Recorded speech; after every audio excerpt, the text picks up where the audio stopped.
বিজেপির বিক্ষোভে তৃণমূলের জেলা সম্পাদক। বীরভূমে তৃণমূল জেলা সম্পাদক অতনু চট্টোপাধ্যায় সাঁইতিয়ায় অতনুর বিজেপির কর্মসূচিতে যোগ নিয়ে জল্পনা শুরু হয়। তারপরে তৃণমূল নেতাদের ল্যাম্পপোস্টে বেঁধে মারার হুমকি। অনুব্রতর হাত ধরে বিজেপি থেকে তৃণমূলের অতনু এবং অতনুর বিজেপির কর্মসূচিতে যোগ দেওয়ায় বাড়ছে জল্পনা। অতনুর বিজেপিতে ফেরা নিয়ে জল্পনা বাড়ছে।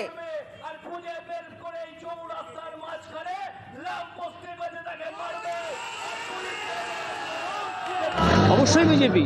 আমি তৃণমূলের সঙ্গে পঞ্চায়েত নির্বাচনের আগেই সম্পর্ক ছিন্ন করেছি, তারপর থেকে বিজেপিতেই আছি, বিজেপিতেই থাকবো। লোকসভা নির্বাচন, পরবর্তী বিধানসভা নির্বাচন সবসময় বিজেপির সঙ্গেই ছিলাম এবং বিজেপির সঙ্গেই থাকবো। এখনো পর্যন্ত এমন কোনো নির্বাচন যে নির্বাচনটা আমি বিজেপির বাইরে ছিলাম এরকম হয়নি।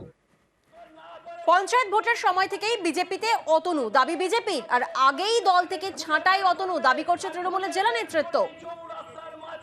ঘরের ছেলে ঘরে ফিরে এসছে, বিজেপির হয়ে কাজ করছে। অসুবিধা কোথায়? কোনো মান অভিমান ক্ষোভে গেছিল, বিজেপির ঘরের ছেলে ঘরে ফিরে এসছে। গত পঞ্চায়েত নির্বাচন থেকে প্রকাশ্যভাবে কাজ করছে। শুধু অতনু নয়, বাকি যারা গেছিল সবাই চলে এসছে। তৃণমূলের অনেক সম্পাদক, অনেক এমএলএ আমার সঙ্গে যোগাযোগে আছে, তারাও ভিতর আমাদের হয়ে কাজ করছে। ভোট যত কম কোর কমিটির করবে তত তৃণমূলটাও কমে যাবে। সবাইকে দলে নিয়ে নেবেন। আমরা দেখবো ছোট চোর না বড় চোর।